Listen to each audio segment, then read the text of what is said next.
नमस्ते, मेरा नाम अमन है। आज बहुत दिन के बाद वीडियो बना रहे हैं। जैसे आज बेसिकली हमारा बर्थडे है, तो इस वीडियो में हम बताएंगे जीएसटी एनुअल रिटर्न के बारे में, जीएसटी नोटिस जो आया है रिसेंट मंथ्स में, और जीएसटी रजिस्ट्रेशन के बारे में। तो सबसे पहले हम देखते हैं जीएसटी वार्षिक रिटर्न क्या होता है। एनुअल रिटर्न क्या होता है? बेसिकली उसमें होता है कि जिनका भी टर्नओवर साल में 2 करोड़ से ऊपर है, उनको मैंडेटरी एनुअल रिटर्न भरना पड़ता है। ये साल में एक बार रिटर्न भराता है। 31 दिसंबर इसका लास्ट डेट है। जिनका भी 2 करोड़ से कम टर्नओवर है, तो इनके लिए ऑप्शनल होता है रिटर्न भरना है कि नहीं। अब जिनका 5 करोड़ से ऊपर है, तो उनका जीएसटी 9C भी जाता है, उसमें रिपोर्ट अपलोड होता है। जीएसटी वार्षिक रिटर्न हम लोग को क्यों दाखिला कराना चाहिए, उसका क्या क्या फायदा होता है? जैसे कि मान लीजिए कोई भी परचेज आपका छूट गया, उसमें जैसे जीएसटी एनुअल रिटर्न हम लोग भरते हैं तो पूरा फिर से मिलाते हैं। जैसे 23-24 का भी भराएगा तो हम लोग पूरा मिलाएंगे, अप्रैल से लेकर के मार्च तक पूरा साल भर के मिलाते हैं। कोई परचेज छूट तो नहीं गया था लेना रिटर्न में, कोई बिक्री जैसे सेल मान लीजिए मिसमैच है, उसको हम लोग दिखाना रहता है। इस वजह क्या होता है कि पूरा वर्ष का हम लोग मिलान करते हैं फिर से। तो ऐसे पूरे साल का बिक्री क्या है, खरीद क्या है, पार्टी वाइज डिटेल है, वो सब चीज़ देते हैं। तो जीएसटी एनुअल रिटर्न जिनको जिनको हम लोग बताएं उनको भरवाना मैंडेटरी है। जिनका भी सेल में मिसमैच है, परचेज में मिसमैच है, उनको रिटर्न भरवाना मैंडेटरी। हम लोग ऑलरेडी अगस्त में ही बता चुके थे। अब जीएसटी रजिस्ट्रेशन के बारे में जानेंगे। जीएसटी रजिस्ट्रेशन का आजकल बहुत लोगों का रजिस्ट्रेशन किए हैं, लेकिन रजिस्ट्रेशन नहीं आ रहा। उसका रीज़न क्या है?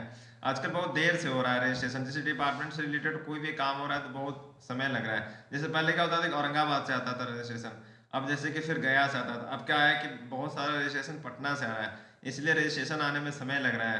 क्योंकि हम लोग मान के चलते हैं, जब भी रजिस्ट्रेशन के लिए अप्लाई किए तो 1 महीना हम लोग टाइम मान कर चलते हैं रजिस्ट्रेशन का।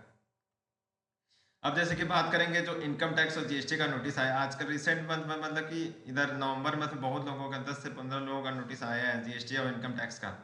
तो जैसे कि मान लीजिए अगर किसी का 17, 18, 18, 19, 19 में 3 साल का नोटिस आया है, या फिर आप ऑर्डर हार चुके थे केस, तो उस केस में क्या होगा कि इंटरेस्ट और पेनाल्टी 100% वेव है। मतलब कि आपको कोई भी इंटरेस्ट और पेनाल्टी नहीं देना है 17, 18, 18, 19, 19 में। लेकिन उसके लिए क्या एप्लीकेशन देना पड़ेगा, उसका भी एक सिस्टम होता है। अगर मान लीजिए आप केस हार भी चुके हैं, तो फिर भी आप ऑर्डर को रीओपन करा सकते हैं केस को, 17, 18, 18, 19, 19, 20 के केस में।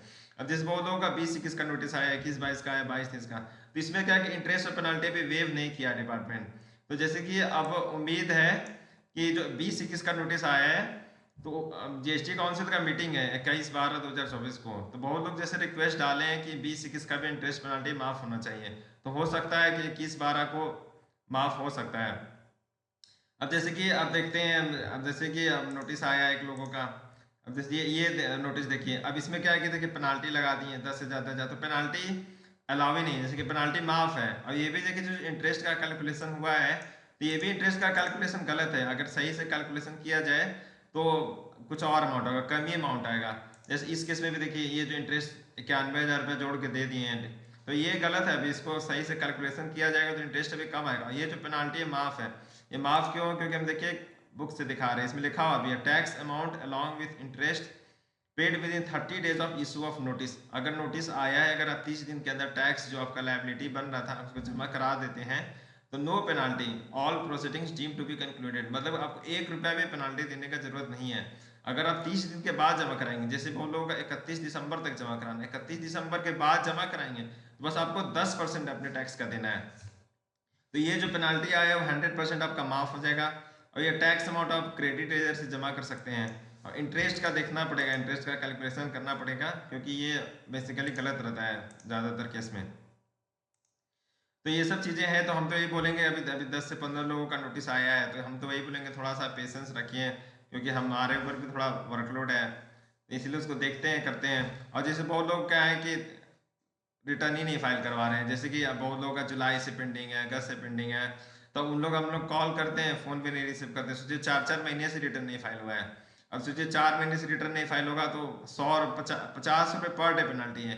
अगर 60 दिन से ऊपर होता है तो 100 रुपये पर डे पेनल्टी देना पड़ता है। तो 10-10 हज़ार, 15-15 हज़ार सबका खाली वो पेनल्टी आएगा जमा करने के लिए। तो पता नहीं उन लोग क्यों नहीं रिटर्न भरवा रहे हैं। अब पेमेंट इशू तो है ही, हम तो हर वीडियो में बोलते ही हैं। उस इसीलिए क्या था कि 20 से 30% लोगों का हम लोग फाइल छोड़ दिए। अब जिनका छोड़े हैं तो हम रिक्वेस्ट करते हैं कि आप कहीं रिटर्न भरवा लीजिए, क्योंकि उन लोग हम चेक कर रहे थे तो किसी का रिटर्न ही नहीं भरा रहा है 4-4 महीने से, 5-5 महीने से।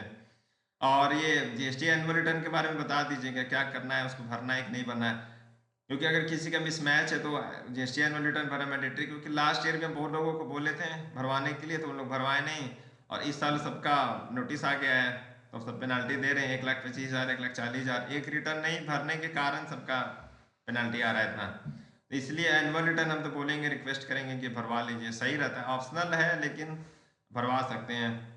और नेक्स्ट वीडियो में मिलते हैं, धन्यवाद।